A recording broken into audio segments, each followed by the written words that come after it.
கட்சி எலெக்ஷன் வரும்போது ஓட்டுக்காக வராங்க. அங்கங்க சினிமாவில் நடிச்சிருந்தவனா இன்னைக்கு கிளம்பி வந்துட்டான், நாளைக்கு நான் தான் முதலமைச்சர். முதல்ல நீ நடுவோட்டுக்கு வந்து இந்த வெயில்ல எவ்வளவு வெயில்ல உட்கார்ந்துருக்கான். இந்த மாதிரியான வெயில் இந்த நடிகருடைய முகத்துல என்னைக்காவது பட்டிருக்குமா?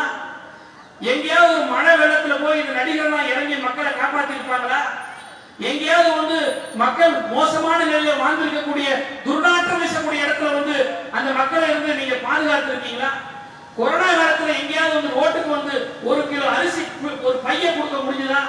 இதெல்லாம் செய்யாதவங்க இன்னைக்கு ஒரு கட்சி ஆரம்பிக்கிறாங்க, நாளைக்கு நான் முதலமைச்சர்ன்றாங்க. எல்லாம் சொல்லிட்டு போட்டதெல்லாம் காமெடி. தமிழ்நாட்டு மக்கள் பகுத்தறிவு உள்ளவர்கள். தந்தை பெரியாரால் 50-60 ஆண்டுகளுக்கு முன்பே பகுத்தறிவை விளைவித்த காரணத்தால தான் இன்னைக்கு பாரதிய ஜனதா போன்ற கட்சிகள் தமிழ்நாட்டில் ஜெயிக்க முடியல. ஆனா அதே நடிகர்களால ஜெயிச்சிட முடியுமா? எல்லாரும் எம்ஜிஆர் ஆயிட முடியுமா? எம்ஜிஆர் மட்டும் தான் நடிச்சனால வந்துட்டாரா? எம்ஜிஆர் திமுகவுடைய பொருளாளராக இருந்தார். திராவிட முன்னேற்ற கழகத்தில் உழைச்சார். பேரறிஞர் அண்ணாவோட இருந்து பணியாற்றினார், கலைஞரோட இருந்து பணியாற்றினார். 1953 மும்முனை போராட்டத்துல இதே அண்ணா சாலையில எம்ஜிஆர் தன்னுடைய தோல்ல கதராடையில போட்டு கதர் துணியில தான் மக்கள் வாழ்ந்த வேண்டும் அண்ணா சொன்ன கோரிக்கை இயக்க தெரு தெருவா எம்ஜிஆர் போய் விற்றார். திமுகவுடைய தொண்டனா இருந்து, திமுகவுடைய சட்டமன்ற உறுப்பினராக இருந்து, திமுகவுடைய பொருளாளராக இருந்து, அப்படிதான் எம்ஜிஆர் முதலமைச்சராக இருந்தவர வெறும் மாவு பூசிக்கிட்டு மேக்கப் போட்டுக்கிறனாலே எம்ஜிஆர் தமிழ்நாட்டுடைய முதலமைச்சர் வரவே இல்லை. அம்மையார் ஜெயலலிதா நடிகையினால முதலமைச்சர் வந்தாரா?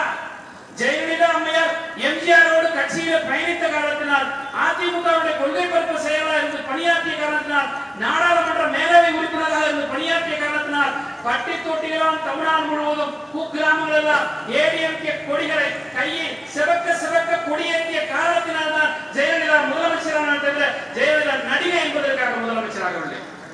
நடிகர்களுக்கும் இந்த நாட்டுக்கும் தொடர்பு இருக்கிறது என்று பம்மாத்து காட்டுகிறார்கள். ஆனால் இவரெல்லாம் அரசியலில் வந்து மக்கள் பணியாற்றினார்கள், மக்களுக்காக இருந்து பேசினார்கள், விடிய விடிய தேர்தல் பிரச்சாரங்களை செய்தார்கள்.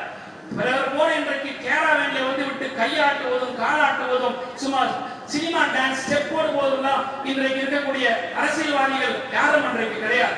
இதையெல்லாம் நான் ஏன் சொல்லுகிறேன் என்று சொன்னால், இன்றைய இளைய தலைமுறையாலும் சரி அல்லது இளம் மகளிராகவும் சரி, ஒரு சினிமா முகத்தில் ஒரு நடிகர் வருகிறார் என்பதற்காக பார்க்கலாம் போகலாம்.